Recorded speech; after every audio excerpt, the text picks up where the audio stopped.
Students, welcome to your own channel my passion teaching. तो कल हमने नया चैप्टर स्टार्ट किया था जिसमें हमने अर्थमेटिक प्रोग्रेशन को समझा था कि क्या अर्थमेटिक प्रोग्रेशन होती है, कैसे कैसे उसके हम फर्स्ट टर्म और कॉमन डिफरेंस फाइंड आउट करते हैं। आज हम कुछ इसमें एडिशन करेंगे। फॉर एग्जाम्पल, जैसे हमने एक एग्जाम्पल लिया था आपके पास रीना का, जिसकी फर्स्ट मंथ की सैलरी कितनी थी, 8000 थी। फिर उसको बोला था कि उसमें इंक्रीमेंट लगेगी पर मंथ 500 की। तो हमने सेकेंड मंथ की निकाल ली थी 8000 प्लस 500, वो आपके पास आई थी 8500। फिर हमने उसमें ही फिर 500 प्लस 500 करके थर्ड मंथ की भी निकाली थी, वो आ गई थी आपके पास 9000। कुछ ऐसे हमने एक एग्जांपल किया था कल स्टार्टिंग में। अब ये आपका A1 था, ये आपका A2 था और ये आपका A3 था, कुछ ऐसे थी ना। अब आपसे मैं क्वेश्चन पूछूं कि आपको फाइंड आउट करनी है इसकी फिफ्थ मंथ की सैलरी, फिफ्थ ईयर की सैलरी कितनी होगी, 5 साल बाद इसकी सैलरी कितनी हो जाएगी। अब देखो, प्लस करते जाओगे आप पर मंथ, 5 साल सोचो कितने होते हैं। आप इनको प्लस करते जाओ करते जाओ करते जाओ, कितना डिफिकल्ट काम हो जाएगा ना। फॉर एग्जाम्पल, जैसे मैं यहाँ बोल दूं आपको कि आपको इसके A4 में आपको बोला है, मैं बोल हूँ कि 84 की निकालो, तो आप कितनी निकालोगे, 8000 फर्स्ट टर्म प्लस हमारा फॉर्मूला क्या होता था, A+3D होता था ना, प्लस 500 प्लस 500, 3 बार ऐड करेंगे आप इसको, ठीक है। ऐसे ही होगा कुछ। लेकिन अब देखो हम इसको और कैसे लिख सकते हैं, ठीक है।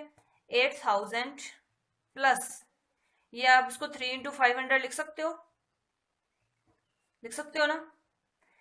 अब और कैसे लिख सकते हो आप इसको, 8000 प्लस 4 माइनस 1 करके लिख सकते हो 3 को 500, विच इज इक्वल टू 9500। ऐसे भी लिख सकते हो ना। ये आपको मैं जनरल टर्म बता रही हूँ, देखना। अब जब आप इसको सॉल्व करोगे ना, आपका जनरल टर्म बन जाएगी। अब मैं बोलो कि फिफ्थ ईयर की जो मैं आपको फाइंड आउट करने को बोले, तो आप कैसे करोगे। या तो फॉर्मूला A+4D लगा रहे हो, तो 4 इंटू डी, डी कितना है आपके पास 500, 500 is common difference in this. So आप यहाँ पे अगर इसको 5 माइनस 1 लिख दो और इसको 500 लिख दो, तो A5 की वैल्यू आ जाएगी। ऐसे लिख सकते हो ना आप इसको। आंसर इसका आ जाएगा 10,000। लेकिन अब आप अगर इतना लंबा आपने करना चाहे, तो यहाँ पे कोई एक शॉर्ट ट्रिक हो सकती है कि जिससे ये जो हमारी प्रोसेस है वो स्लो कम हो जाए। यहाँ तो चलो आपने फिर भी फाइंड आउट A5, आपको बोला जाए कि A100 निकालो, फिर आप कैसे निकालोगे, फिर आप इतना नहीं कर पाओगे ना। तो उसके एक जनरल फॉर्मूला होता है, आपको पता है। देखो A5 है, ठीक है। ये किसकी वैल्यू है, फर्स्ट टर्म है ना आपकी, तो A1 है ये, ठीक है। 5 हम इसको मान लेते हैं N, यहाँ पे फिलहाल 5 माइनस 1 ही लिखो आप। और ये क्या है 500, this is your common difference, तो हम इसको D लिख सकते हैं। अब एक और चीज, हम इस 5 को मान लेते हैं N के बराबर, N इक्वल टू मान लो हमें 5 निकालना है, ठीक है। तो जनरल टर्म बना रही हूं मैं इसकी, तो AN यहाँ पे लिखोगे आप A1 प्लस, अब ये हमने N जो है वो लिया हुआ है, तो N minus 1 into D. So this is your general term, that is AN is equal to A plus N minus 1 into D. This is, अगर आपको पूछा जाए find the nth term, this is your nth term of AP। This is, अब ये formula use करो, आपका direct answer आ जाएगा। A1 निकाल सकते हो, A2 डालो, A2 की वैल्यू आ जाएगी, A3 डालो, A3 की वैल्यू आ जाएगी। आपको समझ आ गया कैसे हम nth टर्म निकालेंगे, ठीक है। होप आपको ये समझ आ गया होगा। एक बार आप फिर रिवाइज कर लेना इसको, वीडियो को स्टार्टिंग से देख के आपको क्लियर हो जाएगा। चलो हम कुछ एग्जांपल्स करते हैं इसके, ताकि आपको और भी ज्यादा क्लियर हो। So this is your exercise 5.2. Question number 1. Fill in the blanks in the following table given that A is the first term, D is the common difference and A and the nth term of NAP. आपको से table दिया है, आपको इसको fill up करना है। कैसे, ए आप इस केस में देखो, फर्स्ट केस में ए आपके पास दिया हुआ, डी आपके पास दिया हुआ, एन आपको AN निकालना है। अभी मैंने आपको फॉर्मूला बताया, AN कितना होगा आपके पास, A plus N minus 1 into D. लो, इसमें कोई बड़ी बात है नहीं। अब आप AN निकाल सकते हो ना। सो A कितना है आपके पास वैल्यू 7 प्लस N कितना है आपका यहाँ पे 8 माइनस 1, D कितना है आपका दिया हुआ 3। सो कितना आएगा ये 7 plus 7 into 3, that is equal to 7 plus 21 which is equal to 28। लो, यहाँ पे 28 AN की वैल्यू आ गई, यहाँ अब फिल कर दो 28। अब देखो सेकंड पार्ट है, इसमें आपको ये नहीं बोला है, आपको सिर्फ डी निकालना है। अब आपके पास ए एन भी दिया हुआ है, एन भी दिया हुआ है और ए दिया हुआ है, इसमें कोई डिफिकल्टी वाली बात नहीं कि आपको ये समझ नहीं आएगा। तो इसमें भी हम वही फॉर्मूला यूज करेंगे, A N is equal to A plus N minus one into D, formula वही लिया हमने। अब हमारे पास जो वैल्यूज दिए वो हम फिलअप कर देते हैं। ए एन दिया हुआ होगा 0, ए दिया हुआ -18, एन आपके पास दिया हुआ 10 -1, डी आपको फाइंड आउट करना है, निकाल सकते हो आप यहाँ से। यह आ जाएगा -18 plus 9d is equal to 0, which implies यहाँ पे 9d एक साइड रहने दो, इसको परली साइड ले जाओगे आप, प्लस का हो जाएगा, d की वैल्यू कितनी आ जाएगी 18/9 which is equal to 2, d is equal to 2। लो आप यहाँ पे 2 पुट कर दो। वैसे इन पार्ट्स में हो गए, यहाँ पे an दिया हुआ है, n दिया हुआ है और d दिया हुआ है, आपको फाइंड आउट करना है। फॉर्मूला यही है, जो वैल्यूज दी हुई है उनको फिलअप करो, आंसर फाइंड आउट करो, ठीक है। अभी आप बाकी आप किस तरह फिलअप करके कर लोगे, ठीक है, और जो नहीं आएगा उनको आप कमेंट करके बता देना। चलो अब हम सेकंड क्वेश्चन करते हैं। अब देखो आपको सेकंड क्वेश्चन है, choose the correct choice in the following and justify. आपने क्या करना है, इनमें से ऑप्शन दिए हुए इनमें से बताना है कौन सा आपका करेक्ट ऑप्शन है, ठीक है। तो आपको पहली में दिखाया हुआ है 30th टर्म ऑफ एपी, ठीक है, तो हम इसको सॉल्व करते हैं, ठीक है। यहाँ पे आपके पास फॉर्मूला है, ए आपके पास दिख रहा है आपको 10 है, डी आपको कितना निकालेंगे हम 7 - 10 दैट इज इक्वल टू -3। आप यहाँ चेक कर लो, 4 - 7 -3 आएगा, ठीक है, एपी में है तो इनका ये बराबर ही होगा, ओके। डी आपके पास हो गया, आपको फाइंड आउट करना है A30। तो अब अगर हम कंपेयर करें an is equal to A plus N minus one into D से इसको कंपेयर करें तो A30 n की जगह है, तो यानी कि n जो है आपका 30 है। अब हम A30 फाइंड आउट करते हैं, a कितना है 10 प्लस n कितना है हमारा 30 -1 और d कितना है -3, मल्टीप्लाई में माइनस मत कर देना, ओके। सो क्या आंसर आएगा आपका यहाँ पे 10 प्लस 29, डी कितना है -3, ये आ जाएगा आपके पास 10 - 87 which is equal to -77। This is your answer. आपको 38 टर्म निकालनी थी, ठीक है। सो यहाँ पे हमारा कौन सा ऑप्शन करेक्ट हो गया, ऑप्शन नंबर सी। यहाँ पे आपने 11th टर्म निकालनी है, वैसे ही आप निकालो, ए आपके पास -3 है, इसको माइनस करके आप डी निकाल लो, डी आपका आ जाएगा 5/2। देखो अगर आपको दोनों में निकालना है तो आप दोनों ऐसे लिखना, A2 - A1 A3 - A1 दोनों में सेम आएगा, ओके। तो वो आएगा 5/2 और इसका आंसर आएगा 22। बट आप सॉल्व करके देखना कि 22 आ रहा है ये नहीं आ रहा है। अब हम क्वेश्चन नंबर 3 करते हैं, in the following APs find the missing terms in the boxes. तो इसके लिए हम क्वेश्चन नंबर 4 कर रही हूं मैं, ठीक है। क्वेश्चन नंबर 3 पार्ट नंबर 4 है आपका -4, ये बॉक्स फिल करना है, ये भी फिल करना है, ये भी फिल करना है, 4 बॉक्सेस फिल करने हैं आपने और 6। अब देखो इसमें आप कैसे फिलअप करोगे, थोड़ा लॉजिक आपको लगाना पड़ेगा। देखो अब ए दिया हुआ आपके पास -4 दिया हुआ, A1 है फर्स्ट टर्म में, ठीक है। 1 2 3 4 5 6 आपके पास कौन सी टर्म दी हुई है साथ में, A6 दी हुई है। A6 इज इक्वल टू किसके बराबर निकालते हैं हम, a + 5d करके निकालते हैं ना फॉर्मूले के अकॉर्डिंग। आप चाहे यहाँ पुट कर लो, A6 निकालना हो यहाँ पुट करके आप देख लो, ये मैं इसमें बता दूंगा आपको। A6 आपको फाइंड आउट करना है, मान लो a + 6 - 1 इज 5 और d, ये लो यही फॉर्मूला आता है ना, ठीक है, इसलिए मैं यहाँ डायरेक्ट लिख रही हूँ। तो ये आपके पास दिया हुआ है 6। अब इन दोनों से हमारे 2 इक्वेशंस बन गई।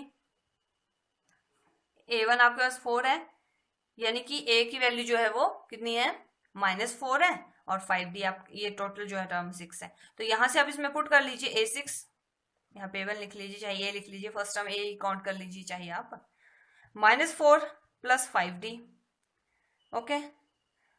सो कितना आएगा 5d इज इक्वल टू, ये वैल्यू कितनी है 6 है ना आपके पास, तो 6 + 4 ये साइड जाएगा, d की वैल्यू कितनी आई आपके पास 6 + 4 divided by 5 that is 10/5 is equal to 2। लो आपकी d की वैल्यू आ गई। अगर d की वैल्यू आ गई तो आपके लिए वाकई सॉल्व करना बहुत इजी हो जाएगा। आप क्या करोगे फिर, प्लस करते जाओगे, d + 2 कर लो आप, -4 + 2 क्या टर्म आई आपके पास, या वो ऐसे मैं बता रही हूं, आपने सॉल्व करना है बिल्कुल सिस्टमैटिक वे में, ओके। सो फर्स्ट टर्म ये आएगी फिर आपकी -2 + 2 0 0 + 2 2 2 + 2 4 और 4 + 2 6, ये लो आपकी टर्म में आ गई। या फिर ऐसे फाइंड आउट कर लो या फिर आप फॉर्मूले में पुट करके फाइंड आउट कर लो, पर जो टर्म हम दी हुई है उसके अकॉर्डिंग हम फाइंड आउट करेंगे। तो A2 मानेंगे हम, A2 कितना आएगा आपके पास A1 + D, A3 कितना आएगा A2 + D, A4 कितना आएगा A3 प्लस डी। ठीक है, इजी है, अगर आपको एपी समझ आ गई तो आप ऐसे कर लोगे। No question number 4 important question है। क्वेश्चन है which term of the AP is 78। आपने एपी दिया हुआ है, आपको बताना है कि इसकी कौन सी टर्म जो होगी वो 78 होगी। बता सकते हो? कुछ तो सोचो ना, कैसे बता सकते हो आप 78? पहले तो हम फर्स्ट ऑफ ऑल को कंपेयर कर लेते हैं। A1 है आपके पास 3, D है आपके पास कितना 8 माइनस 3 कितना आ रहा है 5। दूसरा चेक कर लो 13 माइनस 8 5 आ रहा है। तो इसका मतलब D जो है आपके पास वो 5 है। आपने बिल्कुल सिस्टमैटिक वे में लिखना है, given AP is this, A1 is this, A2 is this and A3 4 जहां तक आपको टर्म दिए हुए। फिर आपने D फाइंड आउट करना है। D आपके पास आ रहा है 5, कॉमन डिफरेंस आपका। A1 हमें पता चल गया, A2 है, आप पूरे लिख लेते हैं। A1 is equal to 3, A2 is equal to 8, A3 is equal to 13, A4 आपके पास 18 तक दिया हुआ है और साथ में कॉमन डिफरेंस है 5। हमें बताना है कि ऐसी कौन सी n होगा जिसकी टर्म 78 आएगी। अब आपको फाइंड आउट करनी है वैल्यू ऑफ n। ठीक है, तो मान लो कि जो 78 है वो आपकी लास्ट टर्म है, मान लिया। तो A78 मान लो लास्ट टर्म है, an is equal to A1 plus n minus 1 into D.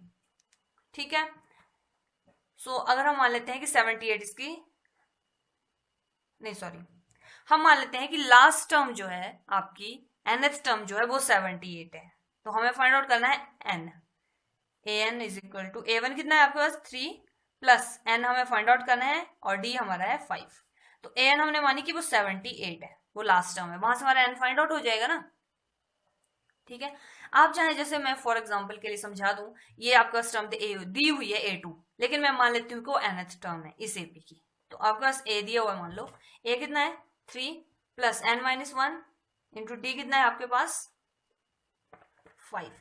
8 आपके पास बोला है, दिया हुआ है, और आपको बोला है कि फाइंड आउट करो। देखना अब इसमें सेकेंड टर्म ही आएगी, n की वैल्यू 2 ही आएगी। 8 is equal to 3 plus n minus 1 into 5, 3 side आ जाएगा तो 8 माइनस 3 इज 5, यहाँ 5 आ गया।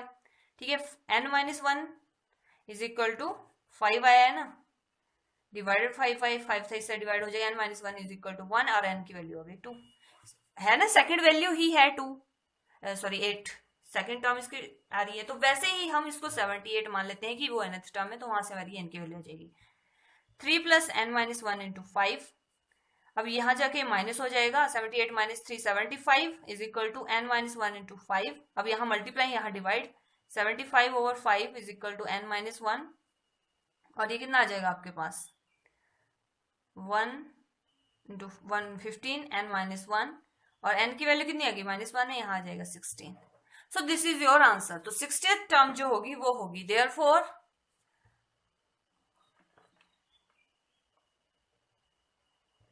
60th term of AP is 78. This is your answer.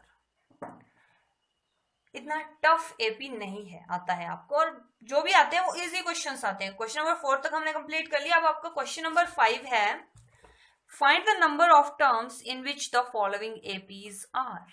अब आपको सिंपल इनमें एन फाइंड आउट करना है, कर सकते हो, कोई प्रॉब्लम नहीं। अभी भी मैंने आपको बताया कि एन हम कैसे फाइंड आउट करेंगे।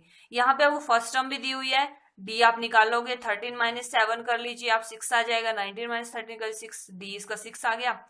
लास्ट टर्म भी आपके पास दी हुई है, आपको एन की वैल्यू फाइंड आउट करनी है। बहुत आसान है, वो आप खुद ट्राई करेंगे। 5th क्वेश्चन अब हम करते हैं। Question number 6, check whether -150 is a term of AP और नॉट। ठीक है, तो हम ये कैसे चेक करेंगे। क्वेश्चन नंबर 6, एपी आपके पास दिया हुआ है, given AP is 11, 8, 5, 2 and so on. आपको चेक करना है -150 इसकी टर्म में आएगा या नहीं आएगा। कर सकते हो चेक। फर्स्ट ऑफ ऑल तो हमारा फर्स्ट काम होता है कि इनको हम कंपेयर करें। तो A1 कितना है आपके पास, वो है आपका 11, A2 है आपके पास 8, A3 है आपके पास 5, A4 है आपके पास 2। बाकी टर्म हमें नहीं पता है, जहां तक पता है हम वहां तक निकालेंगे। सो A2 माइनस A1 कितना आ रहा है, 8 minus 11 that is equal to -3। A3 minus A2 कितना आ रहा है आपके पास, 5 minus 8 that is also equal to -3। A4 minus A 3 कितना आ रहा है 2 - 5। देखो आपने ये सारे चेक करने, सभी क्वेश्चन में लिखना है ताकि आपको क्लियर हो जाए कि डी जो है वो आपका सेम होना चाहिए। ऐसा नहीं कि आप सीधे क्वेश्चन करने लग पड़े और आपको बाद में लगे कि डी जो है वो कॉमन डिफरेंस हमारा बराबर ही नहीं है, वो एपी में है ही नहीं। आपको पूरी देखनी है ना, कॉमन डिफरेंस भी चेक करना पड़ेगा। अब हम क्या करते हैं, मान लेते हैं कि अज्यूम दैट, मैंने पहले भी बोला जो चीज हमें निकालनी होती है, पता करनी होती है, उसको पहले या तो कॉन्ट्रडिक्शन से हम प्रूव करेंगे या फिर उसको अज्यूम कर लेंगे कि हाँ वो है। ठीक है, तो हम मान लेते हैं assume that -105 is term of given AP. मान लिया हमने, अगर वो एपी में है तो उसका मतलब क्या होगा, हाँ, और हम साथ में ये मान लेते हैं कि वो nth टर्म है, हमें n नहीं पता भी कौन सी टर्म है, वी डोंट नो। ठीक है, सो आप फॉर्मूला यूज कीजिए nth टर्म का, n - 1 इंटू डी -100, सॉरी यार -150 होगा, -150 -150। ओके, सो a1 आपके पास कितना दिया हुआ है 11 प्लस n आपको फाइंड आउट करना है और d आपका निकाला -3, वो आया -150। सो n - 1 इंटू -3, 11 आप इस साइड ले जाओ, आपके पास यहाँ प्लस का यहाँ भी माइनस हो जाएगा, वो आ जाएगा आपका 161। n - 1 यहाँ जाके ये डिवाइड हो जाएगी टर्म, -161 डिवाइडेड बाई -3, माइनस से माइनस कट हो जाएगा और क्या बचेगा आपके पास 161/3, माइनस माइनस कट हो गया। ठीक है, n इज इक्वल टू 161/3, यहाँ माइनस का था वहां जाके प्लस हो जाएगा। अब इनका एलसीएम लेने आपको आता होगा 3, 161 + 3 which is equal to 164/3, that is equal to 54। आप इसको डिवाइड करके देखना, ये आएगा। बट अब देखो, अगर कोई टर्म आ रही है तो वो 1 2 3 4 रियल नंबर आएगी ना, ऐसे फ्रैक्शनल नंबर्स में तो नहीं आएगी। एक नंबर होगा आपके पास, नेचुरल नंबर होगा या फिर होल नंबर्स होंगे, इंटीजर्स हो सकते हैं, लेकिन फ्रैक्शन रैशनलाइजेशन में नहीं होगी, जो कि this is not natural number या वट एवर इंटीजर्स, जो भी आप नंबर लिखो। ठीक है, number, so -150 is not term of AP, तो इस एपी की टर्म नहीं है। अगर यहाँ पे n की वैल्यू कोई आती, होल नंबर आता आपके पास, सॉरी नेचुरल नंबर आता, होल नंबर नहीं आ सकते क्योंकि वो नेगेटिव में आ जाएगी, तो 1 से लेके आगे तक ही आएंगे, लेकिन this is not at natural numbers, so this is not in AP.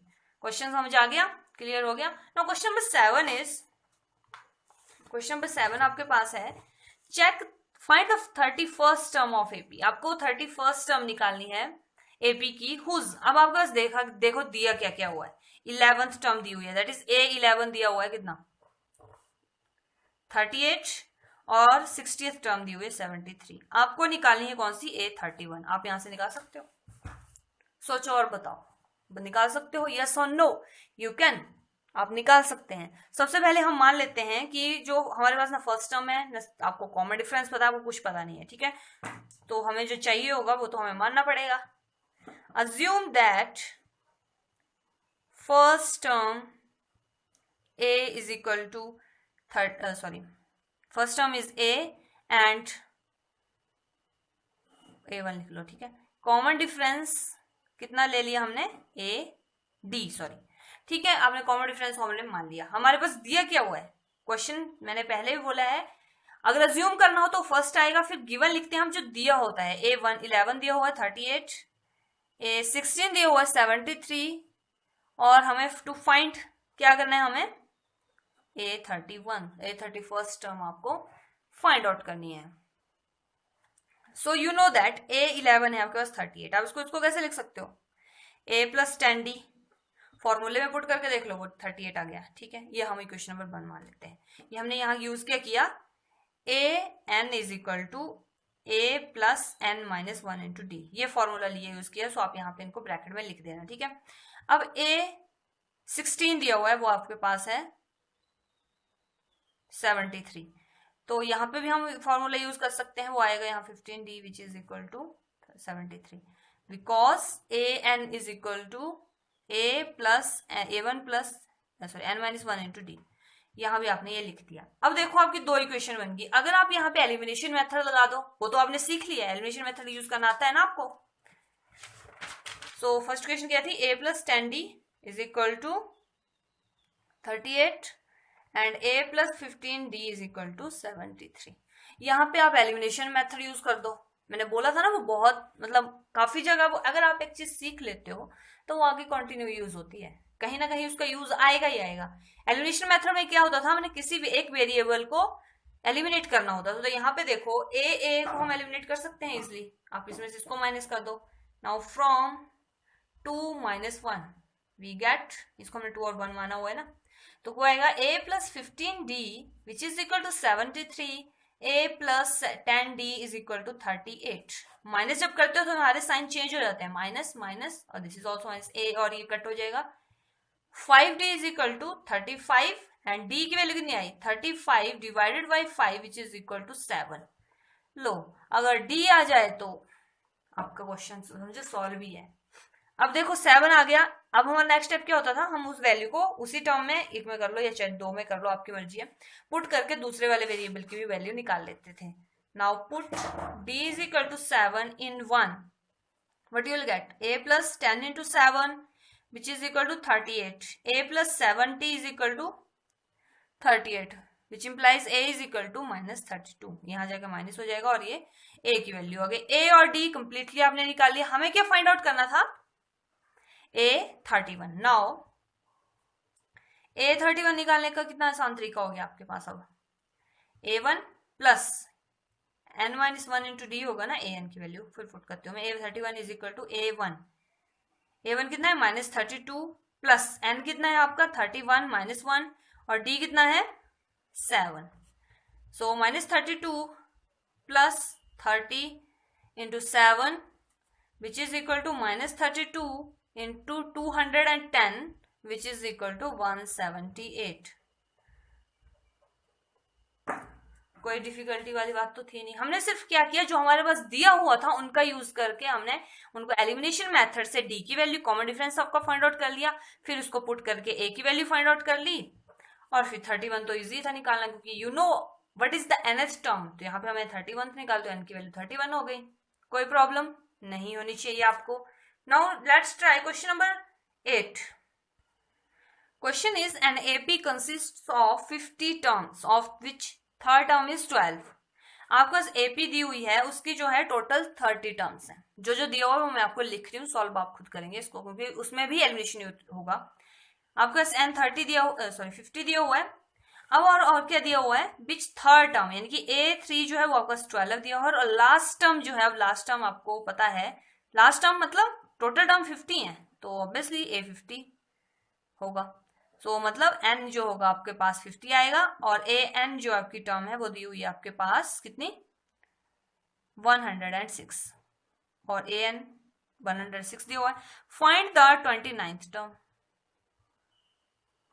कर सकते हो, कोई दिक्कत वाली बात नहीं है इसमें। आपको सब कुछ दिया हुआ है, a से लेके सॉरी a नहीं दिया हुआ है आपको, a आपको फाइंड आउट करना पड़ेगा। कैसे, a थर्ड दिया हुआ है जैसे हमने यहाँ यूज किया, हमारे पास A11 दिया था तो A थर्ड हम यहाँ पे निकाल लिया हमने, तो ये दो वैसे ही यहाँ टर्म में बन जाएंगी, A प्लस 2D बन जाएगा आपके पास 12, और दूसरी टर्म क्या बनेगी D, आपको ये एक टर्म बन जाएगी। ठीक है, सो अंतिम A50 है ना, यहाँ पे लास्ट टर्म 50 है तो 106 दिया हुआ है। यहाँ पे आप A की वैल्यू पुट आप A और D आप कैसे फाइंड आउट कर पाओगे, लास्ट टर्म से दिया हुआ है, तो A plus 49D is equal to 106। लो दो टर्म रेडी हैं आपकी, यहाँ पे आप इनको एलिमिनेशन मेथड लगाओ और आपका A और D फाइंड आउट हो जाएगा। बाकी सेम प्रोसीजर जो हमने पिछले क्वेश्चन में किया वैसे ही होगा, बट आपको फाइंड करनी है A29, दैट इज A29 आपको फाइंड आउट करना है। वो आप मेरे को कमेंट बॉक्स में बता देंगे आपका आंसर आया कि नहीं आया, मैं चेक करके आपको बताऊंगी। ठीक है, now question number 9 is if the third and the ninth terms of an AP are 4 and -8, वही बात आ गई, थर्ड और नाइन्थ टर्म दी हुई है, which term of this AP is 0। अब आपसे क्वेश्चन कुछ ये है कि कौन सी टर्म जो है वो 0 होगी। थर्ड टर्म दी हुई यानी कि A3 दिया हुआ आपके पास 4 और A9 दिया हुआ आपके पास -8। आपसे पूछा है कि ऐसी कौन सी टर्म है जो 0 आएगी, हो सकता है ऐसे, इसको कैसे फाइंड आउट करोगे। देखो मेनली आपको अगर A और D पता लग जाते हैं फिर आपके लिए क्वेश्चन बहुत इजी हो जाता है। सो A और D फाइंड आउट करने के लिए A प्लस 2D 4 है, a प्लस 8 डी कितना है आपके पास -8 है। देखो ये आपको पता है ना क्या है, निकाल सकते हो। इनको हम क्या कर देते हैं, माइनस कर देते हैं। एलिमिनेशन मेथड लगा दीजिए, ये और ये कट हो जाएंगे आपके पास, यहाँ आ जाएगा -60 is equal to 4 + 6 12 is D, और डी की वैल्यू आ रही है आपके पास -2। डी फाइंड आउट हो गया, डी यहाँ पे पुट कर लो, तो a + 2 × -2 which is equal to 4, a + 2 × 2 -4 is equal to 4, इस तरह जाएगा a is equal to 8। a की वैल्यू भी आ गई, a और d की वैल्यू आ गई। अब आपसे पूछा है कि 0 केस की होगी, हमने ऐसा क्वेश्चन पहले भी किया, क्वेश्चन नंबर आपका 6 किया, जिसमें हमने चेक किया था कि -150 इसकी टर्म है या नहीं है। तो वैसे ही हम इसको चेक कर लेते हैं। सारी वैल्यूज आ गई, हम मान लेते हैं कि वो an जो है वो आपका 0 है, आपकी लास्ट टर्म जो है वो 0 है। अज्यूम क्या किया हमने, जैसे उस क्वेश्चन में किया था, assume that an is equal to 0। तो an कितना है, एक निकालते हैं हम, a1 + n - 1 × d which is equal to 0। a1 आपके पास हमारा आ गया 8, n -1, d कितना है आपके पास, कितना निकाला हमने, -2 विच इज इक्वल टू 0। अब देखो n - 1 × -2, ये इस साइड जाके -8, n - 1 यहाँ जाके डिवाइड, -8 डिवाइड बाय -2, -1 कट, और ये आ जाएगा 4, n इज इक्वल टू 5। अब आपके पास आ गया एक नेचुरल नंबर, दिख रहा है आपको natural number, it means therefore 5th term of AP is 0। This is your answer. हमने चेक कर लिया कि ये इसमें AP होगा या नहीं होगा, जैसे आपने क्वेश्चन नंबर 6 में किया था वैसे ही क्वेश्चन है ये सेम, बट यहाँ पे आपको A और D की वैल्यू भी फाइंड आउट करनी पड़ी, वहां पे थी दी हुई। आप चाहे तो मैं आपको एक वेरिफिकेशन बता दूं, आप ये आपका रफ वर्क होगा, अपने लिए आप करना चाहो तो A5 हम कैसे निकालते हैं, A + 4D निकालते हैं ना। तो A हमारा कितना है 8, 4 है, और D कितना है -2, तो कितना है 8 - 8, लो 0 आ गई, यानी कि आपका आंसर ठीक है। और ये आपका 0 जो है वो इस AP में है। क्वेश्चन नंबर 9 भी इजी है। क्वेश्चन नंबर 10 है आपका, The 70th term of AP exceeds its 10th term by 7. Find the common difference. कर पाओगे इसको आप? चलो ये आपको मैं होमवर्क देती हूँ। क्वेश्चन नंबर 10 आपको नहीं आएगा, मैं कल करवाऊंगी इस क्वेश्चन को, फिर भी आप ट्राई करना। आपके पास सिंपल दिया हुआ है, The 70th term of an AP exceeds its 10th term by 7. जो इसकी 10th टर्म है 8n, वो उसकी 70th टर्म जो है वो 10 ज्यादा है उससे। जैसे हमने पीछे लॉजिक लगा के इनके इक्वेशंस बनाई थी, वैसे ही यहाँ पे हम फाइंड आउट करेंगे। ठीक है, A17 लिख लिया, निकाल लो, A + 16D, A10, A + 9D। अब क्वेश्चन के अकॉर्डिंग जो आपका A + 16D है वो 7 ज्यादा है, तो +7 किस साइड करोगे आप, A + 9D की साइड +7 करोगे ना, बस वहां से D की वैल्यू आ जाएगी, आपको D ने फाइंड आउट करना है। बहुत इजी क्वेश्चन है ये, फिर भी अगर आपको नहीं आएगा आप कमेंट करना, मैं कल करवा दूंगी। बाकी बचे हुए क्वेश्चंस हम इसके कल करेंगे। फिलहाल के लिए इतना ही, होप आपको ये समझ आ गया होगा। So keep supporting, like this video, share it with your friends, and also subscribe to my channel so that you never miss any update. Thank you.